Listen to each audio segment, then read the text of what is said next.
Don't do this.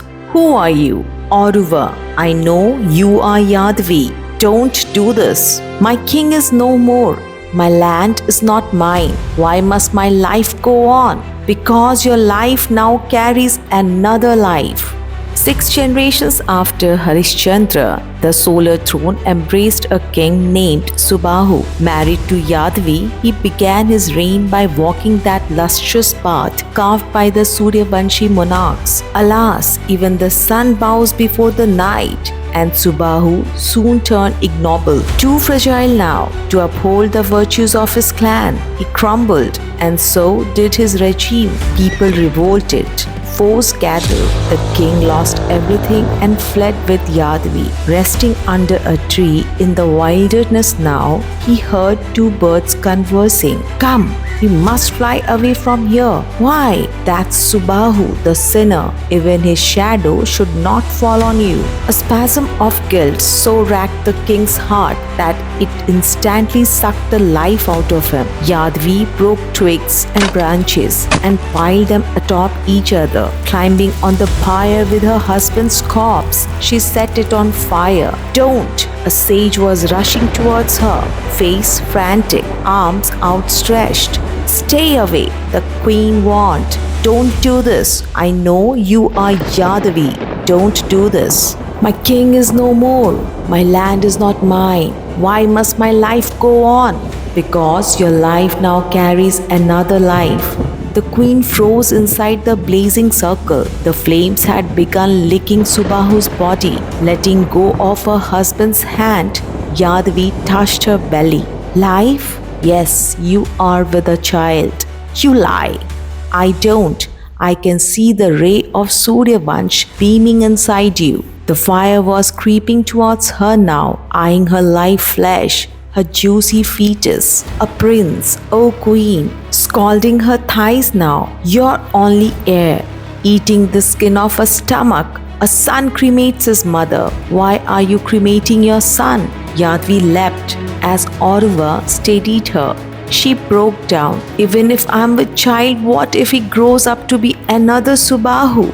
What if history condemns me for bringing him to life? History shall celebrate you, the sage assured her. Nobility often skips a generation, and I can see that your son shall possess every quality that his father lacked. Reaching his hermitage, Oruva asked his wife to tend to the pregnant queen. But alas, the woman grew convinced that the sage had been unfaithful and that Yadvi was carrying his seed. Blind with rage, she began to secretly add a drop of poison called Gara to the queen's food, began to wait for the fetus to perish. But 9 months later, Yadvi delivered a syrup of a boy. Glaring silently at his wife, Oruva christened the infant prince. I can see that you have been born with Gara. I name you Sagar. The poison had neither affected the child's body nor his mind. Under the sage's tutelage, Sagara now emerged worthy of his bloodline, valiant yet virtuous, academic yet pragmatic. The sun washed as with the passage of time the prince trounced his enemies and marched triumphantly back into Ayodhya. Seated on the solar throne, he took 2 wives, Keshini and Sumati, and asked Oruva to bless his lineage. The sage smiled. Both your wives shall bear sons. One will have a single son, but the other beget 60,000. Take your pick.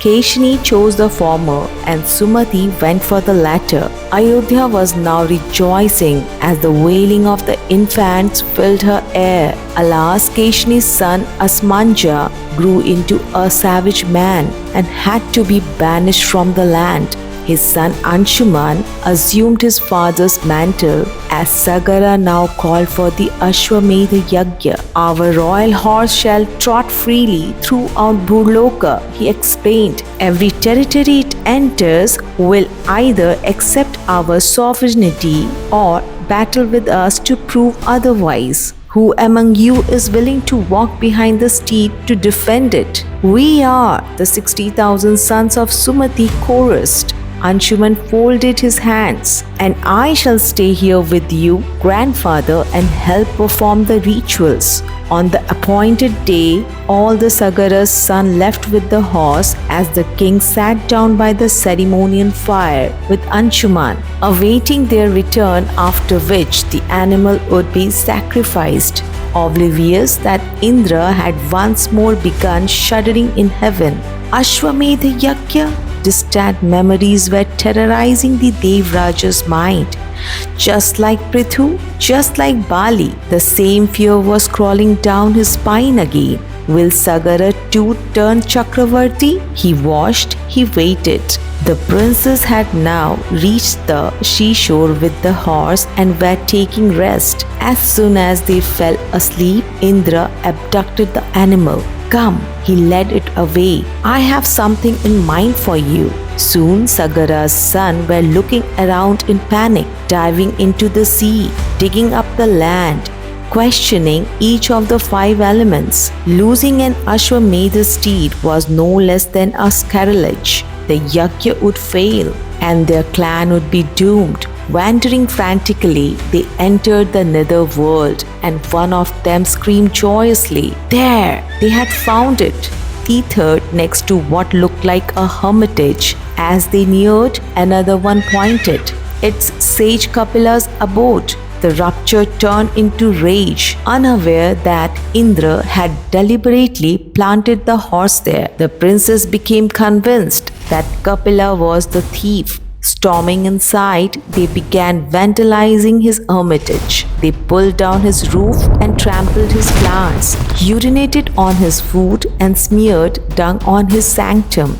As the walls around them crashed, they saw Kapila seated in Padmasana. The chaos had jolted him out of his meditation.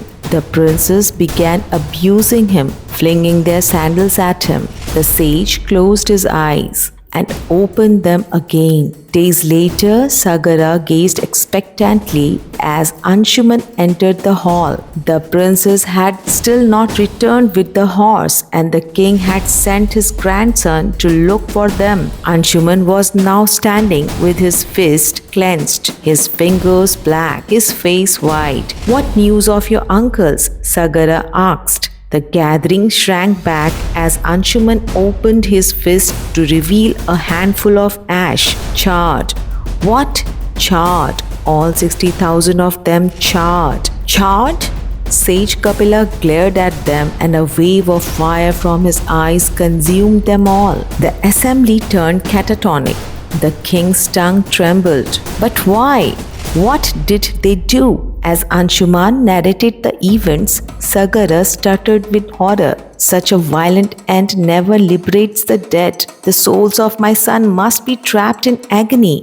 They are, grandfather. They are begging for peace, begging to be delivered. My ears bled as I stood there, for I could hear all 60,000 of them howling in pain. The queens fainted. The king stared at the ash, at the irony that while one sage had saved him from burning, another had burnt his sons alive. What now, Anshuman? How do we offer your uncle's salvation? I pleaded with Sage Kapila. He revealed it to me. Ganga. Ganga?